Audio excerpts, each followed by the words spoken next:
Bonjour, bienvenue dans cette vidéo formation Market Academy qui va vous aider à paramétrer votre boutique en ligne sous Magento. Nous allons donc découvrir le back-office Magento, mettre le site en français, gérer les catégories, les produits, le design, le processus de commande, etc. Sans oublier bien sûr les petits secrets. Vous l'aurez compris, Market Academy vous propose une formation complète d'aide à la configuration. Prenez place confortablement car je vous le dis, cette vidéo dure 1h40. Bonne formation. On va sur internet avec notre navigateur préféré et on va aller sur la boutique sur woozoo.fr qui est la boutique de test de cette formation. Voilà, donc ici j'ai la boutique de test Magento, je vais ouvrir un deuxième onglet et je vais accéder au back-office avec l'adresse admin. Je précise également que le back-office est accessible depuis index.php, cette url.php/admin. Ça peut être utile de le savoir si des fois vous avez des problèmes de configuration au niveau des URL writing avec Apache. Donc ici je mets mon mot de passe, mon identifiant, c'est l'inverse mais vous avez compris. Hop, retenir le mot de passe. Donc j'arrive dans mon back-office à Magento, là j'ai un petit message qui me dit qu'il y a une version plus récente qui est disponible à 1.6.1. Donc je vais aller directement dans ces messages. Voilà, donc je vais aller directement dans ma boîte de réception des messages. Ici, je vais sélectionner tous les messages, Select All, et je vais les marquer comme si je les avais lus, de telle façon à ce que je n'ai pas de notification. Magento me dit également de remettre à jour l'index management, donc Magento est capable de gérer les catalogues à plat, les URL à plat pour gagner du temps. C'est conseillé de l'activer à partir de 5-6 000 produits si vous avez vraiment un gros catalogue. Donc par défaut ici il sera activé. Donc sélectionner tout, donc on va sélectionner tous les managements qu'on va gérer et on va faire indexation des données, soumettre pour avoir tous les index qui sont à jour. Donc c'est important de le faire régulièrement, c'est plus rapide. Donc la première chose que nous allons faire dans le back-office Magento pour faciliter l'évolution, c'est que nous allons mettre le site en français. Alors pour ce faire, nous allons aller sur Magento, télécharger le pack français, donc Magento Commerce, puis Magento Connect.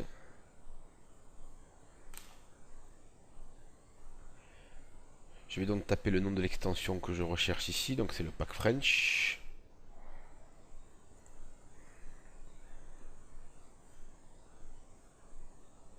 Voilà, donc là j'ai le pack French qui a... Voilà, donc je vais télécharger, je vois que c'est bon, c'est compatible avec ma version 1.5 et 1.6.1. Donc je prends la version communautaire, installer, je vais récupérer la clé d'extension. Magento Connect 2, très bien, sélectionner la clé, copier. Je reviens ensuite dans ma boutique Magento, donc c'est des onglets, hein, onglet Magento, système. J'ai récupéré ma clé de module, le module va s'installer automatiquement avec le Magento Connect Manager. Il me demande mon mot de passe que j'ai enregistré tout à l'heure. Et ici, je vais tout simplement coller la clé. J'appuie sur le bouton installer pour vérifier le pack. Voilà, donc il a trouvé le pack stable, il est préinstallé, j'appuie. Voilà, donc là nous avons le pack qui est installé, on peut faire rafraîchir pour voir qu'effectivement le pack est bien installé. J'ai également la possibilité de le réinstaller ou de le désinstaller. Alors une fois qu'on a installé un pack de modules avec Magento, il vaut mieux retourner dans le back-office et se déconnecter. Voilà, de façon à supprimer la session. Et je me reconnecte. On remarque que la boutique est en français. La plupart des modules et des textes ont été traduits. Elle avait déjà été traduite au moment où j'ai installé le module, mais en désactivant, en fermant ma session avec le bouton de déconnecter, au moins j'ai vraiment remis à zéro toute la session. Voilà. Donc maintenant je peux aller configurer tranquillement. Donc la partie mon compte, c'est mon compte en tant qu'administrateur, pour voir quelques informations, les notifications, les outils, tout ce qui est sauvegarde de la base de données. Par exemple, je peux très bien aller ici et créer une sauvegarde de la base de données qui me servira si je crache mon système. En général, on s'en sert souvent avant d'installer un nouveau module. Toujours dans l'onglet système, nous avons les services web. Alors les services web, ça peut nous permettre dans le futur d'interconnecter la boutique Magento avec par exemple notre propre ERP ou un logiciel ou un blog, ou en fait ça nous permettrait de pouvoir envoyer des informations, récupérer des flux de commandes, créer de nouveaux produits, importer, exporter les produits. Donc on y reviendra plus tard. La partie design, c'est pour gérer la partie visible de la boutique, donc on peut avoir plusieurs designs. Aujourd'hui on a ce design ici qui est le design de base de Magento. Bon, pour un plaisir de confort visuel durant la formation, information, on va ajouter un changement de design afin que le site soit plus simple. Donc on va prendre par exemple le terme moderne de Magento, qui est notre thème. On peut également dire, voilà, je veux que ma charte graphique marche du 7 au 15 décembre 2011. Donc je vais laisser le champ vide pour l'appliquer définitivement. Et je fais sauvegarder. Si je reviens dans mon site ici et que j'appuie sur la touche F5 pour actualiser, on va voir que le design a changé. Voilà, donc de suite j'ai une boutique plus propre et plus lisible. On aurait pu également appliquer un autre thème, donc en recliquant ici, tout simplement, en prenant le terme blanc, c'est le thème qu'on prend souvent quand on crée une vraie charte graphique avec un designer. On part sur le thème blanc qui est un thème blanc sans image, sans fioriture, donc c'est vraiment la boutique au sens propre du terme. Donc pour nos besoins à nous, on va reprendre le terme de moderne qui est très bien, très sympathique, sauvegarder. J'actualise F5, c'est très bien. Ici, gestion des taux de devises. Donc on va y venir tout à l'heure. On va pouvoir gérer le taux de conversion de devises. En l'occurrence, on n'a qu'une devise installée, donc 1 euro égale 1 euro. Les emails transactionnels. Dans cette partie, on va pouvoir personnaliser les emails du site internet, sachant que quand un client crée une commande ou crée un compte, il reçoit un email de bienvenue. Donc on va pouvoir gérer les gabarits de transaction d'email là-dedans. On ira le voir plus tard. Les variables personnalisées, donc c'est une fonctionnalité qui a été rajoutée, si je me souviens, dans la version 1.5 de Magento. Qui permet de créer des variables personnalisées qu'on peut appeler partout sur le site. Là on rentre vraiment dans des précisions techniques particulières, on verra ça une autre fois. Les permissions, ça permet d'avoir des utilisateurs et des rôles tout simplement, un peu comme les web services. La seule différence c'est que ce sont des utilisateurs physiques. Par exemple, je peux très bien créer un rôle pour les personnes qui sont dans le dépôt, qui vont s'occuper de l'expédition des produits, de telle façon à ce qu'elles envoient les factures, qu'elles créent les bordereaux d'expédition et qu'elles génèrent les numéros d'expédition à ce moment-là. Mais elles n'auront pas accès aux commandes ou aux avoirs, par exemple. Donc on peut créer plusieurs rôles. On verra ça dans un autre chapitre. Magento Connect, on l'a vu tout à l'heure, c'est un outil qui permet d'installer des packages Magento. Donc je conseille vivement de faire une sauvegarde complète de Magento, aussi bien du répertoire FTP, là où se trouvent les fichiers, et de la base de données quand on installe un nouveau module, parce qu'il y a souvent des crashs. Ce sont des choses qui arrivent dues à des modifications ou des modules qui sont en conflit. On verra également tout à l'heure l'installation d'un module extension conflit qui permet justement de détecter des surcharges de classe Magento qui pourraient éventuellement causer des problèmes. Alors il va m'arriver quelquefois d'utiliser des termes un peu techniques.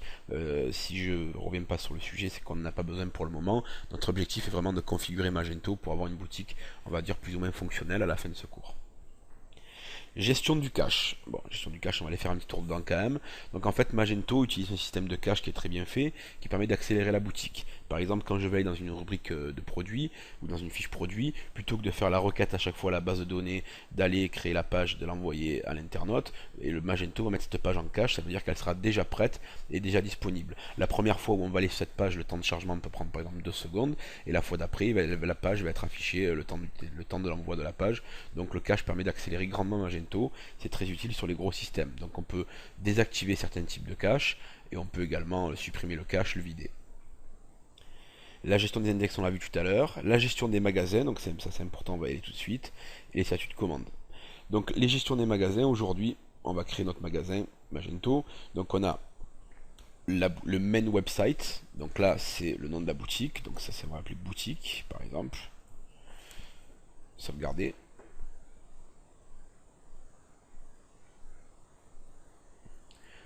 Le store, le website store, donc boutique, moi ici, alors on va faire boutique, on va pas s'embêter, hein, on va mettre en français tout simplement, c'est plus simple.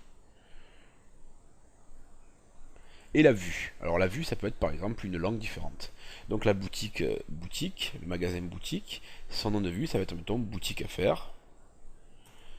Je pense que dans le futur on installera sûrement la langue anglaise, donc on va partir là-dessus. Le code par défaut, le statut activé, l'ordre de tri, sauvegarder. Donc là, on a correctement configuré nos magasins. Le site web, le nom du magasin et le nom de la vue boutique. Vous savez que Magento peut gérer être multi-devise et multilangue et multi-site également. Ça veut dire qu'on peut très bien avoir une boutique internet qui propose une cinquantaine de produits différents, de catégories de produits différents. Et par exemple, on peut très bien spécialiser, par exemple, une rubrique DVD. On peut créer une boutique pour faire que de la vente de DVD. Ce sera une boutique plus pertinente, aussi bien au niveau du référencement que dans la pertinence de l'acte d'achat. Statut des commandes. Donc ça c'est quelque chose qui est important aujourd'hui, qui a été également rajouté dans la version 1.5 de Magento. Avant on ne pouvait pas le définir. Et quand une commande est passée dans Magento, elle prend un statut en attente, par exemple. Quelqu'un qui fait un paiement par chèque, on va être en attente de paiement avant de créer la commande et de devoir commander les produits aux fournisseurs et de les expédier. Une commande qui a été payée par carte bancaire ou par PayPal, elle va avoir un statut processing. Donc en fait, on va dire que la commande est payée et qu'elle est en cours de process, c'est-à-dire qu'il faut qu'on envoie le produit au client, les factures, et qu'on commande éventuellement le produit au fournisseur. Compléter, c'est quand elle est terminée, quand elle est verrouillée, quand elle est en attente, quand elle est suspendue ou annulée. Voilà, donc on peut en fait créer des statuts et on peut également les traduire, tout simplement. L'avantage, c'est que notre vue boutique FR, processing, on va l'appeler en cours de traitement, par exemple, en cours de traitement. Ce sera plus simple dans le back-office, il y aura marqué en cours de traitement. Voilà, donc processing en cours de traitement, en attente de paiement. En attente de paiement, donc ici, attente de paiement. Attente de paiement. Enregistrer le statut. Verrouiller, compléter, donc on va marquer terminé, ce sera plus simple. Voilà, ce sont les valeurs qu'on va utiliser le plus souvent. Les autres verrouillés, en attente de paiement PayPal, fermé, c'est une commande annulée. On va marquer fermé également. Voilà, on aura fait le tour des principaux statuts de commande. On va maintenant aller dans la partie configuration, qui est la partie qui nous intéresse. Alors j'en profite pour également faire une pettre parenthèse avant d'entrer dans la configuration. Vous avez vu qu'on a traduit tout à l'heure, on a installé le pack français, donc forcément le front office est également devenu français. Commander, connexion, créer un compte, donc tout est en français. Alors ce qu'il faut savoir, c'est que la traduction Magento fonctionne avec des fichiers CSV qui sont déposés dans le répertoire local, dans le FTP, dans votre hébergement. Si on fait une mise à jour de ces fichiers, qu'on les modifie, il faut savoir que le jour où on fera une mise à jour de Magento, par exemple pour passer de la version 1.5 à 1.6, ces fichiers risquent fortement d'être écrasés en fonction des modules. Donc en général, je vais conseiller d'utiliser le module de traduction en base de données. Ça veut dire qu'on a la possibilité, ici par exemple, de traduire directement depuis le front office ce texte. Il faudrait simplement activer dans le back-office Magento une fonctionnalité qu'on verra plus tard, qui nous permettrait de pouvoir cliquer sur un petit bouton qui apparaîtrait ici, et de taper le nouveau texte, par exemple mes informations personnelles, et là ce serait traduit. Ça veut dire que Magento, avant d'aller chercher la traduction dans le fichier CSV, irait interroger la base de données, il verrait qu'il y a une nouvelle traduction qui est disponible, il afficherait à la place du CSV. L'avantage, c'est qu'en cas de mise à jour de Magento, on ne perdra pas notre traduction. Alors, dans la partie configuration, on voit qu'ici on est dans la configuration par défaut. Vous savez que Magento est multi-site, multi-boutique et multi-vue. Donc là, par défaut, ça veut dire qu'on configure la globalité et que si demain on crée des nouvelles boutiques, comme on a créé la boutique FR, elles prendront la configuration par défaut, mais après on peut les spécifier. Je pourrais cliquer ici par exemple pour régler que les paramètres de la boutique française. Je me remets dans configuration par défaut pour tout gérer. Option de pays. Donc là, pays par défaut. Rien d'extraordinaire, on met France. Autoriser les pays. Donc je peux prendre la France. Si je veux en prendre plusieurs, par exemple la France et on va dire l'Estonie et l'Espagne, j'appuie sur le bouton CTRL sur le clavier, je reste appuyé et je sélectionne. Voilà. Donc je prends que la France. Pays pour lequel le code postal est optionnel. Aucun. On a le code postal partout. Option de localisation. Donc ça on avait paramétré au début. Premier jour de la semaine en France, ce sera le lundi. Jour de week-end, dimanche et samedi. Ça sert pas à grand chose pour le moment, mais c'est bien de le mettre. Information légale. Alors, Ouzou, téléphone 06 000000. Ce sera le nom qui sera affiché dans les informations de la boutique. L'adresse, on va monter l'adresse, 22 rue de l'Angle,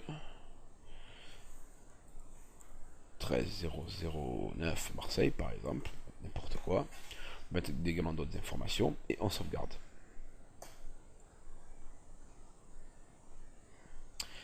La partie générale web, donc les options d'URL. Ajouter le code magasin aux URL, oui ou non. Là pour l'instant c'est non, on n'a qu'un magasin. Rediriger automatiquement vers l'URL de base, oui, quand un document est déplacé. Alors temporairement ou définitivement 302, 301, on peut laisser 302, c'est pas gênant. Option pour les moteurs de recherche, utiliser les réécritures du serveur web, oui, on avait configuré dès le début. Ça, ce sont les différentes URL. Aujourd'hui, on n'a pas installé de connexion HTTPS, cette boutique de test, donc l'URL de base, c'est bien Ouzou. D'ailleurs, c'est ce champ qu'il faudra changer si un jour on déplace la boutique, mais ça, on le verra plus tard et on le fera sûrement en base de données. La partie sécurité, donc l'URL de base, très bien. Utiliser les URL sécurisées pour le front office, non. Utiliser les URL d'administration, non, sécurisé, c'est pas la peine. Web, alors page web par défaut. Web URL par défaut, donc c'est la page CMS. Ça veut dire que la page d'accueil de Magento ici affiche une page CMS. Une page CMS, ça veut dire Content Management System. Ça veut dire que cette page, comme elle est faite aujourd'hui, elle n'affiche pas de produit. Il faudra rajouter des blocs ou des fonctionnalités ou des widgets pour afficher des produits ou des catégories. Donc aujourd'hui, cette page, elle affiche le texte home page que l'on pourra retrouver plus tard dans la partie CMS page. Donc pour l'instant, on dit que la page d'accueil nous affiche la page CMS. La page d'accueil, donc, c'est cette page home page qui se trouve dans CMS. Alors pour être plus précis, si je vais dans CMS page, ici, home page, je vais voir ma page home page qui est ici, qui s'appelle home. Là, j'ai le titre de ma page, très bien, le contenu, home page, page d'accueil. Je vais marquer cela, sauvegarder la page. Et si je reviens dans ma boutique et que j'actualise, on voit que j'ai changé le texte de ma page d'accueil. J'aurais pu mettre une image, j'aurais pu centrer, j'aurais pu faire plein de belles choses. Bon, on n'en est pas là, mais bon, on va quand même le faire. Donc je me mets là, ici, très bien, page d'accueil, voilà. Je voudrais, mettons, mettre une image. On verra peut-être ça plus tard. Donc je sauvegarde juste page d'accueil, sauvegarder la page, et je ferme complètement. Je remets ici, et ça doit être centré. Voilà. Donc j'ai modifié ma page CMS, qui est la page Home. Donc dans la partie ici, page par défaut, web CMS, home page, index, page CMS de ressources non trouvées. Alors ça c'est quand on tape, mettons, n'importe quoi ici, une page qui n'existe pas, j'appuie, hop, une page d'erreur. Donc cette page également d'erreur peut être personnalisée dans la partie CMS page également. Voilà, on va dire, c'est la page qui s'appelle No Route ici, contenu, page non trouvée. Et on pourrait également afficher des produits ou des catégories de la boutique. Je vais faire sauvegarder la page. Et comme ça, si je tape ça, j'aurai mon nouveau texte page non trouvé. Alors, excusez la faute d'orthographe, trouver et eux. C'est la page. Merci pour ceux qui auraient eu la présence d'esprit de voir mes petites fautes d'orthographe. Bon, je risque d'en faire quelques-unes, mais c'est pas très important. Donc, page non trouvée, mis à jour en temps réel. Alors, quand je recharge la page comme ça, en fait, soit j'appuie sur actualiser ici, soit j'appuie sur F5 sur mon clavier. Vous voyez, quand j'appuie, ça s'allume, ça fait exactement pareil. F5, c'est actualiser. On a également dans Firefox la commande CTRL F5. Donc j'appuie sur CTRL et F5 en même temps, qui permet de vider le cache. On s'en sert souvent au moment du design. Par exemple, on change une image ou une mise en page. Notre navigateur peut garder en cache, d'ailleurs il garde en cache des images. Donc en fait, si notre image n'a pas changé, en faisant CTRL F5, la nouvelle image sera chargée depuis le serveur, puisque l'ordinateur n'ira pas chercher l'image qui se trouve en mémoire dans l'ordinateur. Voilà, donc je continue ma configuration. Les sondages, alors le fil d'Ariane, les sondages. Empêcher les votes multiples à un sondage depuis une adresse IP. Quand vous faites un sondage dans Magento, vous avez la possibilité de bloquer de telle façon à ce qu'une personne qui a voté ne puisse pas revoter tout de suite. C'est important. Gestion des sessions. Donc là, une session dure 300, un cookies dure 3600. Chemin du cookies, on le laisse par défaut, on met rien. Domaine du cookies, utiliser HTTP uniquement, oui. Donc là, ici, il n'y a rien à changer. Paramètres de session, ici, valider l'adresse de remote, valider via, valider le forward, l'user agent. Donc tout ça, en général, c'est réglé par défaut dans Magento. Il n'y a rien à faire. Rediriger vers une page CMS quand les cookies sont désactivés, afficher un message JavaScript, donc ça c'est des messages d'alerte qui pourrait y avoir sur le navigateur pas compatible. J'appuie sur sauvegarder la configuration de la partie web. La partie design, donc ça on y viendra plus tard quand on aura fini la partie configuration Magento. On va quand même voir quelques petites choses. Bon, pour l'interface on n'y verra pas pour le moment, c'est pas la peine. Alors là, ici, on peut changer le favicon. Le favicon, c'est la petite image qui se trouve en haut à gauche. Ici, c'est un PNG ou un GIF, je crois, de 16 par 16 pixels, si mes souvenirs sont exacts. Le titre par défaut, donc ma boutique en ligne Magento, on va changer le titre. Ma boutique Magento sera le titre par défaut. Sachant que pour la page d'accueil, qui est ici, hop, je clique. Le titre qui va être pris ici, dans page, le titre qui va être pris, en fait, ce sera le titre qui a été mis dans la page CMS. Donc, en fait, la page CMS, le titre passe avant la configuration. Donc, ma boutique Magento, le préfixe, le suffixe, ma description. Donc là, je peux mettre des mots-clés. Ma boutique Magento. Les mots-clés par défaut. Donc, séparés par des virgules. Maximum 250 caractères, ça ne sert à rien. Pareil pour la description, maximum 250 caractères. Ça ne sert à rien. Le descript divers. Voilà, ça peut être par exemple des scripts de tracking de Google Analytics. Si vous voulez demain intégrer le tracking Google Analytics ou Easy ou un autre, plutôt que d'aller dans le template PHTML du footer, vous allez pouvoir directement coller ici votre JavaScript qui sera appelé en bas de page. Activer le message d'avertissement de boutique de démo. On va l'activer puisque c'est une boutique de démo, donc forcément, vu que l'URL est affichée en haut, je n'aurais pas envie que quelqu'un vienne commander un produit qui n'existe pas. Voilà, donc là, la source du logo, où se trouve mon logo, le texte, donc la balise alt du logo, donc c'est important de mettre un texte alternatif, éviter les mots style bienvenue sur ma boutique. Pour le référencement naturel, c'est pas trop bon. Le message par défaut, c'est le message qui va s'afficher ici. Donc on va laisser ce texte là de défaut welcome message. Vous pouvez mettre votre slogan également, la boutique, tous vos produits au meilleur prix.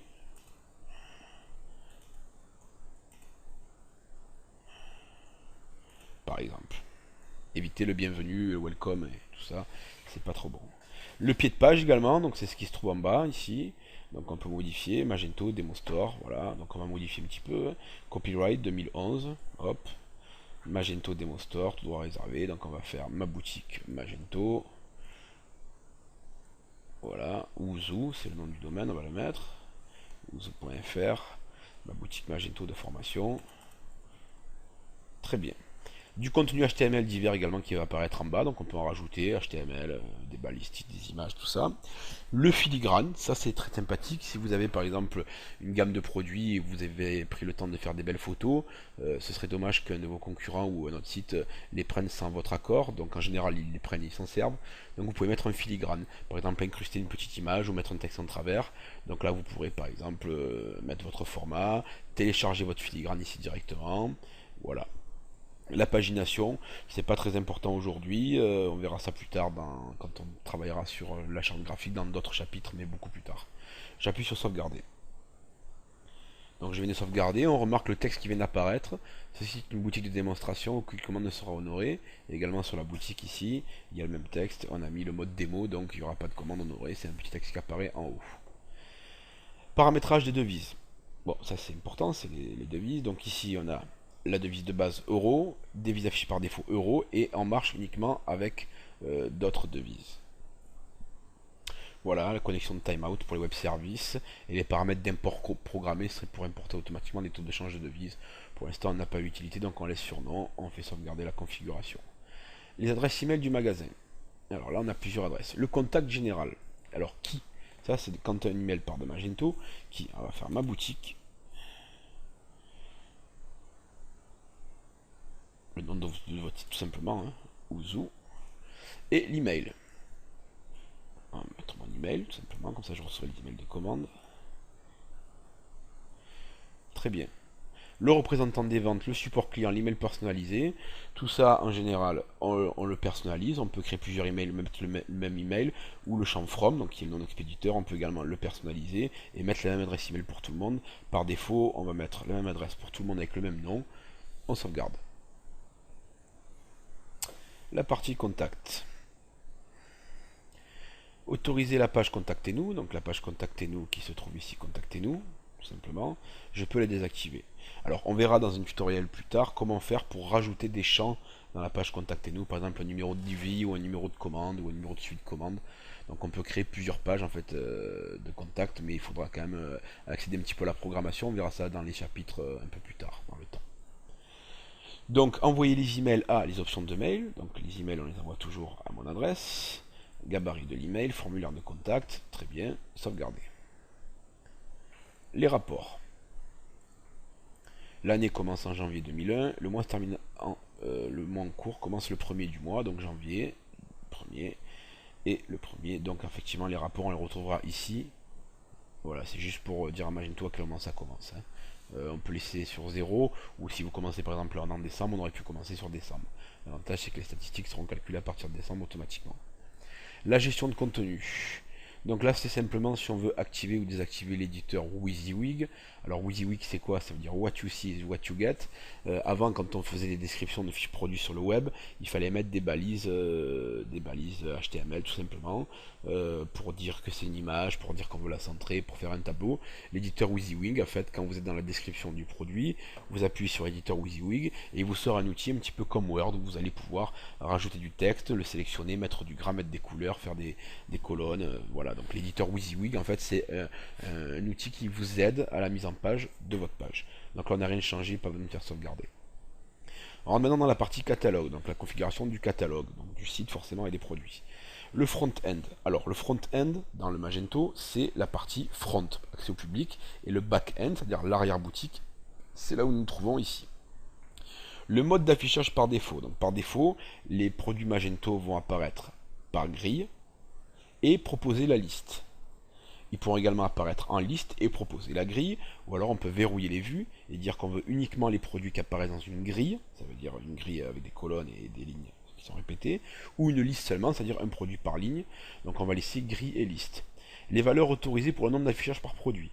Donc on va dire que comme on a une grille de 3 colonnes, ça nous fait 9 produits par page, 15 produits par page ou 30 produits, ou on peut faire plus, on peut faire 60 également, ou on peut vider tout simplement pour avoir un nombre illimité. Valeur par défaut pour le nombre de produits. Quand on arrive sur une page de produits, par défaut, Magento nous affichera 9 produits. On va mettre 15. C'est pas mal. Valeur autorisée pour le nombre de produits par page d'affichage en liste. C'est pareil, on va pouvoir spécifier les valeurs du nombre de produits qu'on va voir apparaître. Valeur par défaut pour le nombre de produits, par défaut, donc ce sera 10. Autoriser tous les produits par page, donc on peut faire oui. Ça veut dire que l'internaute aura la possibilité d'afficher tous les produits par page. On va quand même la laisser sur nom parce que si on a une rubrique par exemple avec 300-400 produits, il est possible que le temps de traitement de la page soit long, surtout si le cache est désactivé. Donc si vous avez une boutique avec pas énormément de produits, vous pouvez l'activer, ça fait toujours plaisir. Il y a des gens qui aiment bien voir tous les produits sur la même page. Donc pour l'instant on laisse sur nom. Trier la liste des produits donc par meilleur à faire, par nom chronologique ou par prix chronologique, on va laisser par meilleur à faire. Utiliser le catalogue à plat pour les catégories, oui, ça c'est ce qu'on a activé tout à l'heure, ou non. Donc on le laisse sur nom pour le moment parce qu'on n'a pas énormément de produits et on va pas en mettre des millions. On fera quand même quelques gros imports de masse avec Magento en utilisant les profils avancés et les profils simples. On verra ça plus tard. Utiliser le catalogue à plat pour les produits et les catégories, donc non et non. Autoriser les URL de médias dynamiques des produits catégories, oui. Pareil, ça nous permet en fait, si on crée une boutique et qu'après on la déplace, ça ira toujours chercher l'image dans le bon répertoire parce que physiquement on aura utilisé l'URL de Magento d'installation. Laissez sur oui, ne cherchez pas à comprendre, c'est vraiment pratique. Le plan du site. Autoriser l'arborescence des catégories pour le plan du site. Moi je mets oui, ça fait du contenu pour Google, il est content. Ligne minimum par page, donc le plan du site on l'a peut-être ici, voilà. On aura le plan du site ici, aucune catégorie disponible. Donc là on aurait une arborescence complète. Les commentaires, est-ce qu'on autorise les gens à laisser des commentaires sur les fiches produits? On va dire non, on ne veut pas de commentaires parce qu'après il faut les modérer. Les alertes de produits, est-ce qu'on autorise l'alerte de changement de prix? Oui ou non? On va dire oui, d'accord, mais on verra ça plus tard. On va activer le cron, ça veut dire qu'on va activer des tâches planifiées. Ça va se lancer par exemple toutes les minutes et ça va vérifier justement qu'il y a eu une alerte de changement de prix et ça enverra un email automatiquement à l'internaute disant vous avez demandé à recevoir une notification de prix, le prix du produit a changé. Donc c'est des tâches automatiques.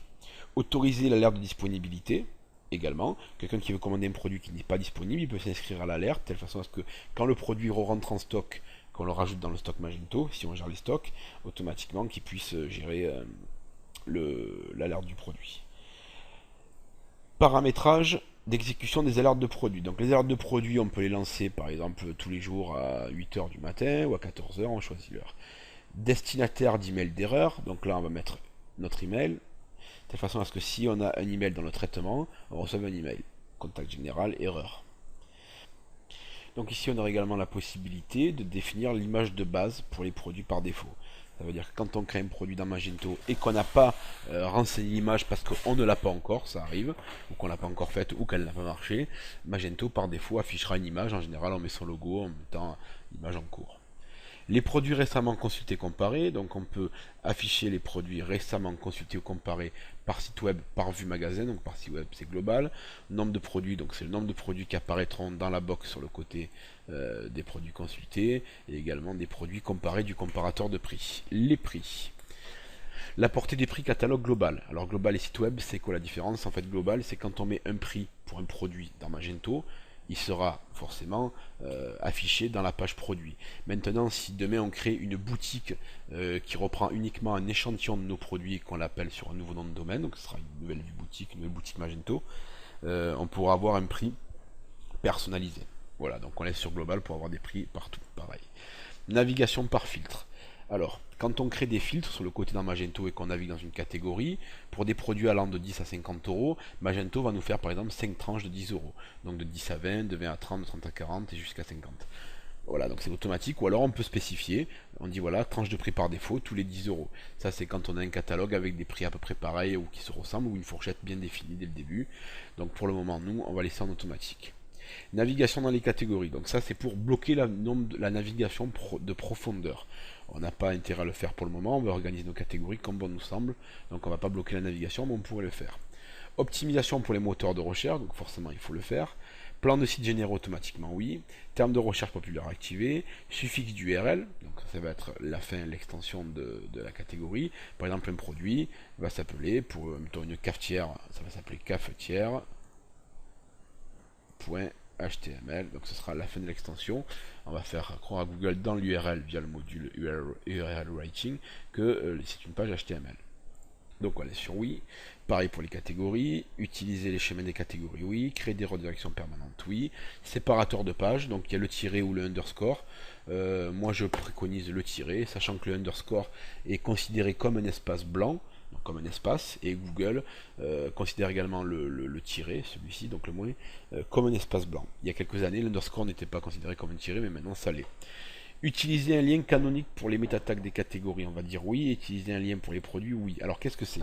Un lien canonique, en fait, ça permet de spécifier à Google où se trouve réellement le produit. Vous savez que dans le cadre du référencement naturel, Google n'aime pas le contenu dupliqué. D'ailleurs, si vous mettez un produit et que vous récupérez la description chez votre fournisseur, par exemple sur son site internet, vous allez avoir du contenu dupliqué. En fait, Google va trouver que ce texte existe déjà ailleurs, donc ça peut nuire à votre référencement, sachant que Google est un moteur de recherche, donc il est aveugle, il ne voit pas, et la seule chose qu'il va voir sur votre site, c'est du texte. Donc c'est pour ça qu'il faut avoir une description de produit bien pertinente, ne pas hésiter à répéter le nom du produit, voir la catégorie, les fonctionnalités, pour sortir un référencement naturel. Donc le lien canonique, en fait, ça permettra de dire à Google où se trouve physiquement votre produit sur le site. Par exemple, je navigue dans une catégorie, puis dans une deuxième catégorie, et je trouve le produit. Là, je vais avoir une URL qui correspond à maboutique.com, donc ouzou.fr, slash catégorie 1, slash catégorie 2, et ensuite on va voir produit.html. Donc en fait, ce produit se trouve dans catégorie, mais physiquement, il se trouve dans ouzou.fr slash produit.html.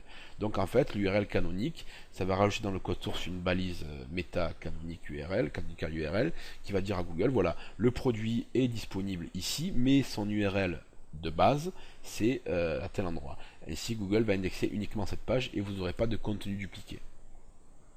Pareil pour les catégories. Recherche catalogue, donc longueur minimum de la requête. Bon, c'est le nombre de caractères minimum tapé dans le moteur de recherche ici. 1, ça me paraît un peu, donc j'en mets 2.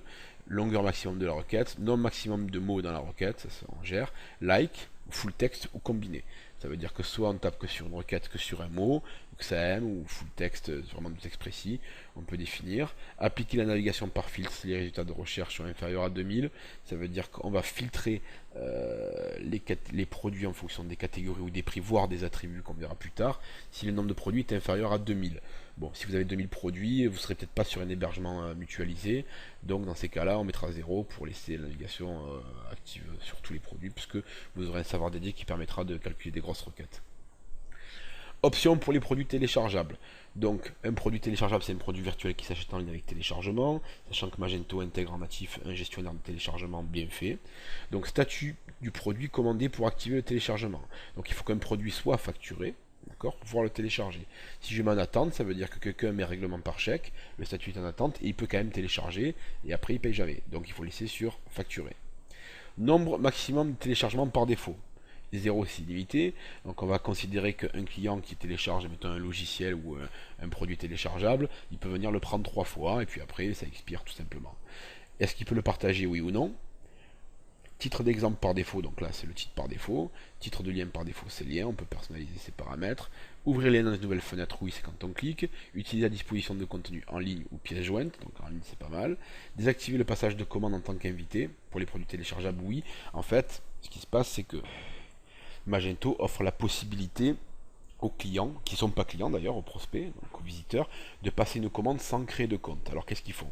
Plutôt que d'ouvrir un compte, de choisir un mot de passe, de mettre les informations et après d'y avoir accès de suivre leur commande, ils peuvent tout simplement mettre un produit au panier et passer une commande en tant qu'invité. Ils mettent simplement leur nom, leur prénom, leur email et leur adresse de livraison, ils valident et la commande est partie, vous recevez le paiement et vous expédiez la marchandise. Et s'ils veulent vous contacter, ils utilisent le formulaire de contact, mais ils n'ont pas d'outils, ils n'ont pas d'espace membre en fait, tout simplement. Donc ce qui se passe, c'est qu'ils ne peuvent plus retourner voir leur commande.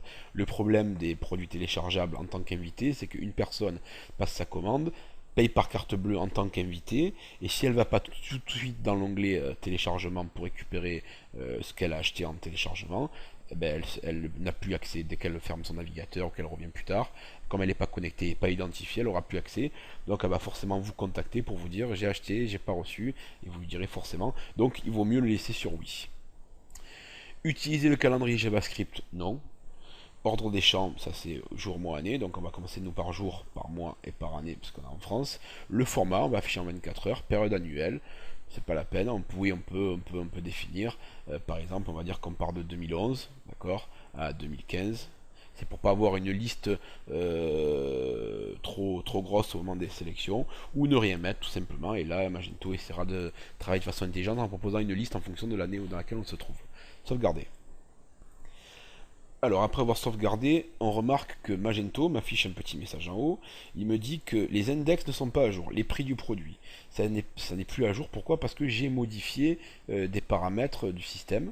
Donc je vais aller dans la gestion des index tout simplement, ici, et on voit que les index des tarifs produits n'est pas à jour. Je peux cliquer ici et faire réindexer, ou tout simplement cliquer sur réindexer dans la ligne correspondante. C'est fait, je retourne dans ma configuration. Il me semble que j'ai dans la partie web catalogue. Voilà, donc tout est bon, tout est ouvert. La partie inventaire, donc ça c'est la partie gestion des stocks. Alors, décrémenter le stock quand la commande est validée. Oui, ça veut dire qu'une commande qui a le statut validé, on enlève le produit en stock, forcément. Passer le statut des articles à disponible quand une commande est annulée, forcément. S'il n'y avait qu'un produit qui a été commandé et que le client s'est rétracté et que le produit est de nouveau en stock, dans ces cas-là, on va également aller modifier le statut du produit pour le remettre sur activé, puisque ce sont deux champs séparés. Il y a le champ is in stock dans Magento, c'est 1 ou 0, donc 1 c'est en stock et 0 c'est pas en stock. Et après on a la quantité du stock, par exemple 10 ou 2. Afficher les produits épuisés. Oui, alors ça peut être intéressant pour afficher les produits qui ne sont plus à la vente, tout simplement pour proposer dans les ventes croisées ou dans les ventes incitatives des produits apparentés ou dire tel produit n'existe plus, il est plus en stock, mais il y a un nouveau produit ou un nouveau modèle qui est rentré. Très bien. Ça, c'est le seuil pour afficher plus que X produits restants. Bon, alors par exemple, on pourrait dire que sur des petits produits où il y a des gros volumes d'achat, on pourrait dire à partir de 5 produits restants qu'il n'en reste plus que 5. On va laisser 0 par défaut. Option des stocks par produit. Donc, gérer les stocks, oui. Pas de commande au-delà des stocks. Ça veut dire que quand il n'y a plus de stock, le site ne vend plus. On autorise les quantités négatives en stock. Ou on autorise les quantités négatives, ça veut dire qu'il nous en reste 0, mais on sait que le fournisseur peut encore nous en fournir. Dans ces cas-là, on va faire autoriser les quantités négatives et prévenir le client. Le client saura forcément que le produit qu'il va acheter n'est pas en stock et qu'il le recevra dans un délai plus important.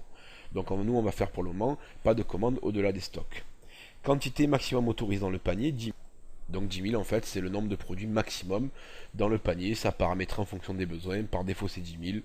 Bon je pense pas qu'on vous commande 10 000 produits d'un coup, on peut les laisser ou l'enlever. Quantité pour que l'article soit complètement considéré comme épuisé. Donc quand l'article arrive à 0 au niveau du stock, forcément il est épuisé. Quantité minimum autorisée dans le panier. Alors là, ça devient un peu plus compliqué.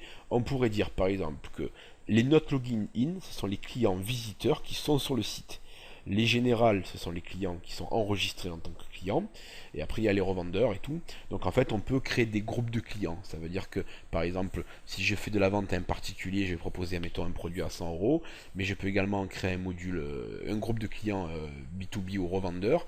Et dans ces cas-là, ils auraient un prix pour eux de, on va dire, de 70 euros hors taxe. Ça ferait 80 et quelques euros TTC.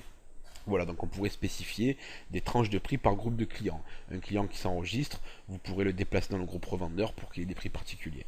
Donc là, on n'a pas de quantité minimum, ça veut dire que on pourrait dire, voilà, un professionnel, il aurait, admettons, des prix plus intéressants, mais il faudrait qu'il commande minimum 5 articles.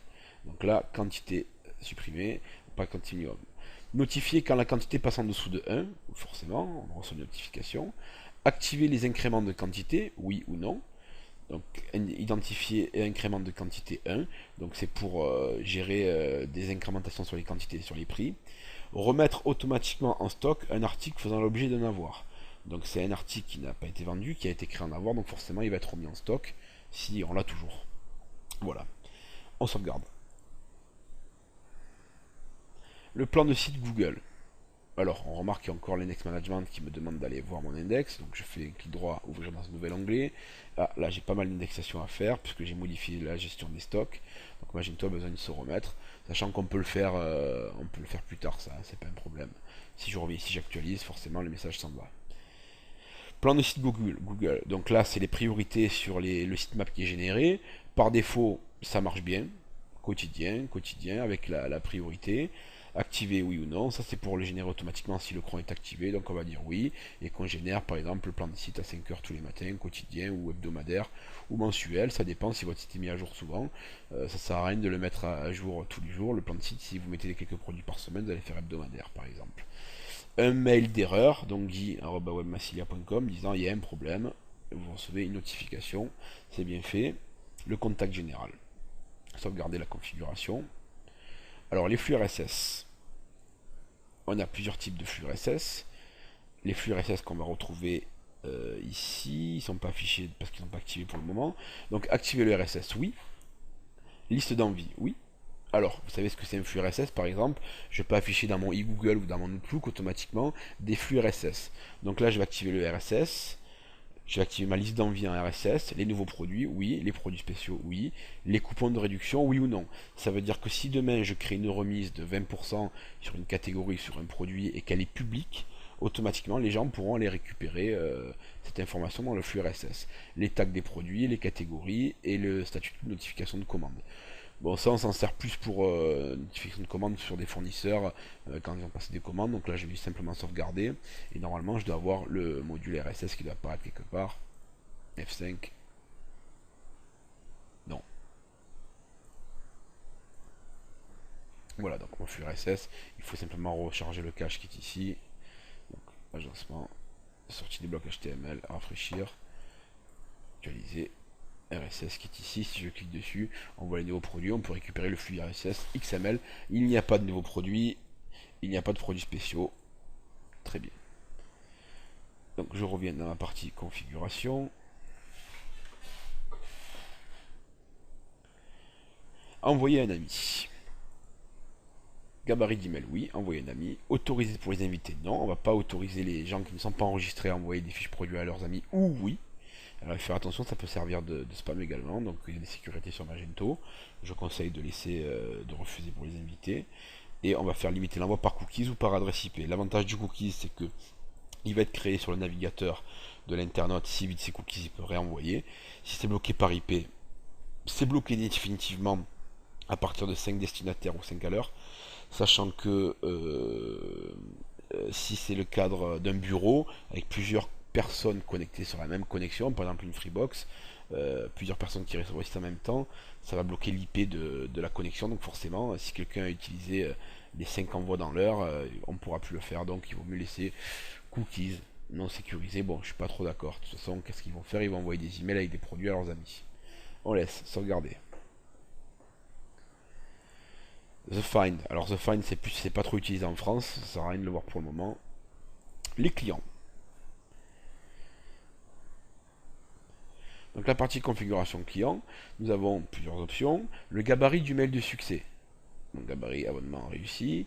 L'expéditeur du mail des inscriptions, c'est le support client. Ce sont les contacts qu'on a créés ici tout à l'heure dans la partie contact qui est ici. Donc email des destinataires des inscriptions, c'est le support client. Les gabarits, le mail de succès, c'est contact général. La confirmation nécessaire, oui ou non, tout simplement. Le support client qui envoie également l'autorisation d'inscription des invités. Très bien, on sauvegarde, c'est pas la peine, c'est tout bon. La configuration client. Partager les comptes clients par site web global, on va faire global, ça veut dire que sur woozoo.fr, si demain on crée une nouvelle boutique en ligne qu'on appelle waza.fr et que dessus on vend qu'un type de produit ou qu'une catégorie, on partagera les comptes, ça veut dire que le client qui a déjà un compte sur Woozoo pourra acheter sur Waza sans recréer un compte. Option des clients en ligne, donc par défaut c'est 15 minutes, donc ça c'est quand on va dans le module client en ligne ici, on voit les clients qui sont en ligne, qui ont eu une activité au cours des 5 dernières minutes, des 15 dernières minutes, pardon. Option de création des nouveaux clients. Donc ici, on va pouvoir mettre woozoo.fr pour le domaine d'expédiateur du mail par défaut. Et est-ce que quand on crée un compte, on demande une validation par email? Ça veut dire que quand le client crée un compte, on lui demande d'aller dans sa boîte mail pour cliquer sur un lien pour activer son compte. C'est bien à faire sur des forums et tout pour vérifier l'IP et l'adresse email, mais sur un site de vente en ligne, c'est un facteur bloquant puisque si ça passe en spam ou s'ils n'ont pas de suite ou s'ils comprennent rien à leur messagerie, ils ne pourront pas valider leur compte, donc ils ne pourront pas acheter. Donc on part du principe que non, on n'a pas besoin de demander la confirmation par email. Email de lien de confirmation et email de bienvenue, donc ce sont des gabarits qu'on verra plus tard dans le système email transactionnel. Pour le moment, ce sont les gabarits par défaut Magento. Générer un ID facile à retenir, donc un client a un ID, un identifiant. Par défaut, l'identifiant est un hash dans Magento, relativement complexe qui permet de ne pas s'embrouiller les pinceaux et de ne pas mélanger les comptes et de renforcer la sécurité. Mais on pourrait mettre un ID facile à retenir, par défaut, on va laisser non.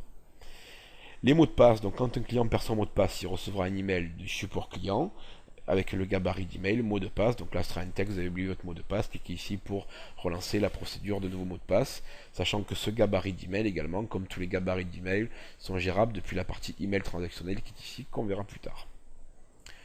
Options et nom d'adresse, donc ça ce sont les champs minimum à faire, par exemple. Nombre de lignes dans l'adresse rue 2. Afficher le préfixe. Le préfixe c'est monsieur, madame. Est-ce qu'il est obligatoire ou facultatif? On va faire facultatif. Donc les préfixes séparés par des points-virgules. Donc on va faire mademoiselle, point-virgule, madame, point-virgule, monsieur. Donc là, Magento, au moment de l'enregistrement de compte, proposera le préfixe mademoiselle, monsieur ou madame. L'avantage, c'est qu'après, on pourra segmenter. Dans le cadre de l'email marketing, on pourra voir si c'est un homme ou une femme. On va peut-être pas envoyer un appareil d'épilation pour les jambes à une dame. Enfin, en tout cas, un monsieur. Sauf si c'est un cycliste, et dans ces cas-là, c'est pas pareil. Afficher les initiales, oui ou non, pas utile. Afficher le suffixe. Bon, ben, le suffixe, ça sert à rien en fait chez nous, en France. Option, pareil, pour le suffixe, c'est pas la peine. Activer la date de naissance, oui ou non. On va dire facultatif, il y en a qui peuvent vouloir le mettre, c'est pratique pour la segmentation également. Mais on va pas les obliger à le mettre parce qu'on demande trop d'informations sinon. Afficher le numéro de TVA intra-communautaire, on va en France, donc on n'a pas besoin. Et afficher le jar, c'est pas la peine pour le moment. Option de connexion. Rediriger les clients vers le tableau de bord, oui ou non. Donc oui, on va les rediriger vers le tableau de bord après inscription du compte. Et ça, ce sont les gabarits d'adresse qu'on pourra personnaliser plus tard. On verra ça un peu plus tard dans la formation. Sauvegarder la configuration. Liste d'envie. Alors, la liste d'envie, c'est est-ce que oui ou non j'active la liste d'envie, que je peux partager après avec des gens également, un peu comme la liste de mariage. Les options de partage, partager la liste d'envie avec le gabarit d'email et qui l'envoie, et lier vers ma liste d'envie, afficher le nombre de produits dans la liste, afficher la quantité totale d'articles dans le panier, c'est bien afficher le nombre de produits dans la liste. Donc c'est pratique, sauvegarder. La partie vente maintenant. Donc ça c'est pour le réglage de l'ordre des totaux de commande. Donc ligne par ligne, en fait, au moment du récapitulatif de la commande, on va avoir en premier le sous-total, en deuxième la remise, si il y a une remise, le montant de la livraison, la taxe fixe par produit sera la TVA et d'autres taxes, et le montant global. La taxe fixe produit, par exemple, ça peut être la DE. Renouveler la commande, c'est est-ce qu'on autorise le client à renouveler sa commande. Quand il va dans son espace Mon compte, il a l'historique de ses commandes avec leur statut. Il y a également un bouton qui lui permet de renouveler une commande, tout simplement. Si c'est un produit qu'il achète de façon régulière, il peut venir directement renouveler sa commande, si le produit est disponible. Le design de la facture, donc là c'est pareil, la facture PDF. Donc il faut faire un logo en JPEG, en TIFF ou en PNG au format 200 pixels par 50. Et là vous pouvez l'uploader. Pareil pour l'aperçu en HTML également, vous pouvez mettre votre propre image. Et l'adresse pour la facture également, c'est important. Donc nous avons dit 23 rue de l'Angle, je crois, il me semble, c'est pas très important. On peut paramétrer également ici. Le montant minimum de commande activé oui ou non, ça c'est pour bloquer le site tout simplement. Et on dit voilà, je n'autorise pas le site à vendre en dessous de 1000 euros. Tout simplement, avec un message. Bon, là en l'occurrence non, on n'a pas de blocage. Quelqu'un qui achète un produit à 10 euros ou à 1000 euros, on va pouvoir lui vendre, donc on ne bloque pas. Erreur l'affichage dans le panier, donc également on peut mettre du texte. Valider séparément les adresses lors de commandes multi-adresses, c'est pas la peine pour le moment. Voilà, tableau de bord. Utiliser des données cumulatives, bêta. En général, tout ce qui est bêta, il faut éviter. Hein, donc on fait non. Option cadeau. Autoriser les messages cadeaux au niveau de la commande. Ça veut dire qu'au moment de la commande, le client pourra mettre un message cadeau. Si vous voulez le mettre en avant, par exemple, c'est une carte d'anniversaire personnalisée avec un texte que vous pouvez faire payer ou pas. Et autoriser les messages cadeaux pour chaque article, sachant que Magento gère les adresses d'expédition de façon séparée. Par exemple, un client peut vous faire une commande de 10 articles et en envoyer 3 ici, 3 à Lyon, 3 à Paris et à Marseille par exemple. Donc là, est-ce qu'on autorise un message par article? Ce sera non. Ou oui, ça dépend de ce que vous avez besoin. En général, dans les sites commerce, on n'autorise pas la livraison à multiples adresses. Ça fait payer plusieurs fois les frais de port, c'est compliqué à mettre en place. On va plutôt mettre en avant le fait de passer une commande différente. Ce sera plus simple au niveau de la logistique, mais si vous avez envie de le gérer, vous pouvez le gérer tout simplement en mettant oui. Le mail des ventes. Alors, pour la commande, est-ce qu'on active les emails de vente? Oui. Qui l'envoie? Quel gabarit? Donc les gabarits, je vous rappelle qu'on les verra tout à l'heure dans les emails transactionnels. Gabarit de confirmation pour nouvelle commande invitée et gabarit pour commande client. Envoyer une copie de l'email de commande, forcément oui à Guy. Ça vous évite d'aller dans le back-office à chaque fois pour vérifier une nouvelle commande. Quand un client passe une commande, vous recevez un email en champ BCC de la commande. Commentaire. Activé, oui, donc le client peut laisser un commentaire, par exemple escalier 2, porte 8, troisième étage, pousser le portail. Donc qui envoie le message, quel gabarit on utilise, et on envoie une copie également à toujours notre adresse email de la boutique. Voilà, on peut également envoyer une autre copie. Alors, est-ce qu'on active la facturation sur le site? Oui ou non? Qui l'envoie? Toujours pareil, à qui? On envoie une copie de la facture à qui? À nous également, comme ça on a une double. Et également, si on utilise un logiciel de messagerie type Outlook ou Thunderbird ou autre logiciel de messagerie, on peut simplement créer des filtres qui récupèrent par exemple le titre de l'email et qui classent. C'est ce qu'on fait en général sur nos clients. On leur crée une boîte commande validée, à voir, comme ça c'est stocké dans le temps. Puis si un client appelle, il peut faire une recherche rapide sans aller dans le Magento. C'est pratique d'avoir également une trace des emails. Commentaire de facture pareil, donc c'est pareil, on peut également préciser, donc c'est activé par défaut, on va coller l'adresse. L'expédition également, quel email on envoie, votre commande a bien été expédiée, donc oui, qu'il envoie avec les gabarits, la copie. Commentaire de livraison également pareil, on active. Les avoirs également, on active l'envoi d'email de l'avoir. Et commentaire de l'avoir, quand un avoir il y a une notification et qu'on le modifie dessus, on peut également recevoir une copie, donc par défaut on met oui sur tout. Au moins on a tout ce qu'il faut, on pourra toujours revenir plus tard pour désactiver. Il vaut mieux avoir trop d'informations que pas assez. Les impressions PDF, donc afficher l'identifiant de commande dans l'entête, oui. Afficher l'identifiant de commande dans l'entête pour l'expédition et la facture, oui. Et pour l'avoir également, oui. C'est bien configuré, donc on ne touche pas. TVA et autres taxes. Donc pour configurer les TVA et les autres taxes, par exemple l'éco-participation, on va déjà commencer par aller configurer nos taux de taxes. Donc ça ne se passe pas dans la partie système, mais dans la partie vente, ici. Donc on va revenir ensuite dans la partie configuration et on va aller directement configurer tout ça. Donc là on a deux types de taxes. On va faire supprimer la classe, ici. Supprimer, donc en fait de façon à ce qu'on vide toutes les taxes qui existent déjà dans Magento. Très bien, vous ne pouvez pas supprimer cette classe car elle est utilisée par une autre règle, vous devez supprimer la règle. Très bien, taxe client également, on va supprimer ici, supprimer la classe, oui. Alors c'est un peu pas compliqué, mais il y a un ordre à respecter. Ça sert strictement à rien. On va aller supprimer ici. Supprimer la règle. Voilà, maintenant on va revenir ici, les zones. Alors je sais pas si je vais pouvoir supprimer ma zone sans supprimer le taux.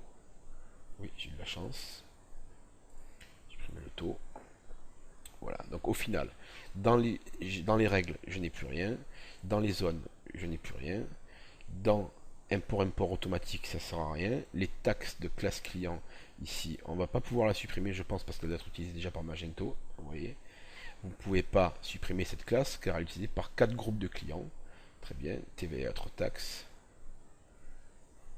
Classe de taxe produit, également, c'est la taxe qu'on avait ici. Je vais également la supprimer.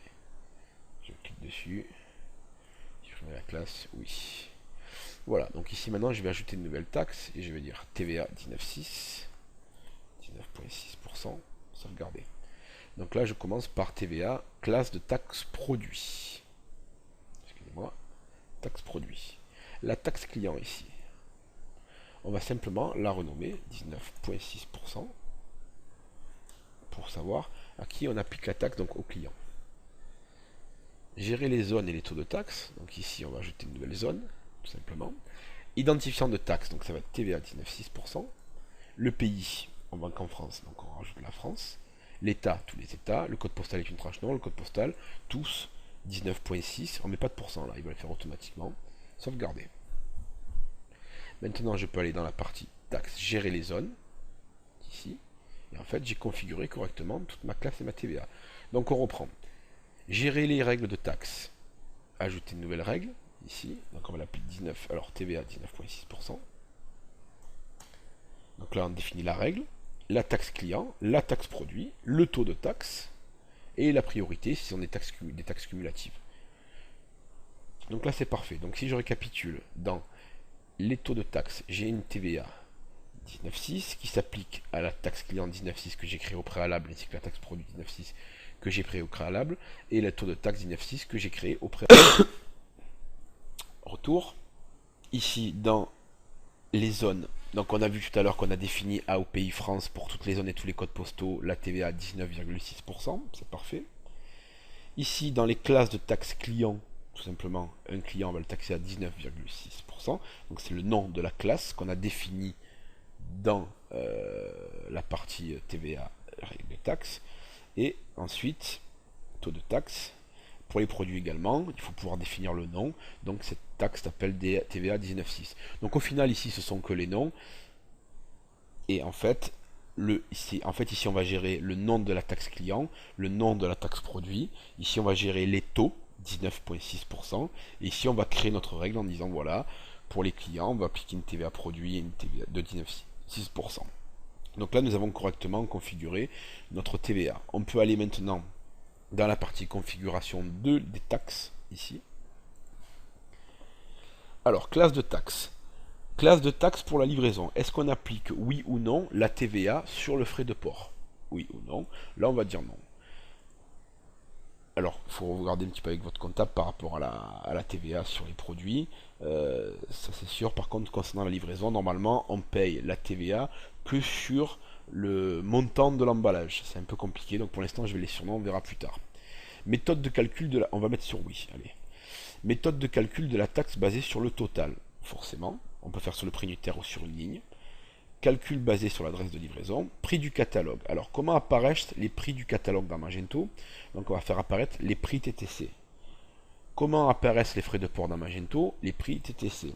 Appliquer la taxe client avant la remise ou après la remise, c'est en fonction de voir ce qui est plus intéressant pour vous, mais en général il vaut mieux appliquer la taxe avant la remise, comme ça si on fait une remise de 20%, c'est sur la globalité, ça veut dire que 100 euros moins 20%, on aura 80 euros, sachant que les 100 euros ce sera 100 euros TTC, donc le montant de la remise hors taxe sera forcément moins important des 20% que l'on aura défini. Appliquer la remise sur les prix TTC. Appliquer la taxe sur le prix personnalisé si disponible ou le prix original seulement. Donc prix personnalisé c'est si on a une promo particulière ou un groupe de clients. Pays par défaut, donc on est en France, on a configuré ça tout à l'heure. Pas de code postal, pas de code d'état par défaut. Paramètres d'affichage du prix, donc TTC et hors taxe, donc on va faire que TTC. Livraison TTC. Afficher les options du panier, afficher les prix TTC, le total TTC, le montant de l'expédition TTC, le TTC dans le total, oui, forcément. Afficher les résumés complets des taxes, oui ou non. Et afficher le total lorsqu'il est nul, oui, c'est rare que ça arrive. Hein. Paramètres d'affichage des commandes, donc on va faire pareil, TTC, TTC, TTC, TTC dans le total, oui. Afficher le résumé complet, oui. Et oui. Taxe fixe produit. Alors les taxes fixes produits, en fait, ça va nous permettre de gérer des taxes fixes par produit. Par exemple, sur un téléviseur, vous allez avoir une éco-participation de, on va dire, 3 euros. Donc ce sera une taxe produit. Pour faire ça, on aura besoin d'utiliser les attributs Magento. Donc on verra ça plus tard. Donc pour l'instant, on va l'activer. Et on dira que, par exemple, une éco-participation, afficher les prix dans la liste des produits. Donc quand les prix sont affichés, il y est inclus à l'intérieur la taxe. D'accord? Pareil pour les fiches produits, pareil dans les modules de paiement. Donc en fait, quand un produit, mettons une téléviseur à 100 euros, on aura 100 euros et en dessous une petite ligne, dont 3 euros d'éco-participation. L'avantage, c'est que c'est bien clair, c'est bien spécifié, vous saurez combien vous devrez payer d'éco-participation également, plutôt que de faire le produit à 97 euros plus 3 euros d'éco-participation. Le client aime bien savoir combien il paye son produit. Après, ça dépend de la configuration que vous voulez. Donc on les active, on les paramétrera plus tard avec les attributs Magento. Je peux sauvegarder ma configuration des prix.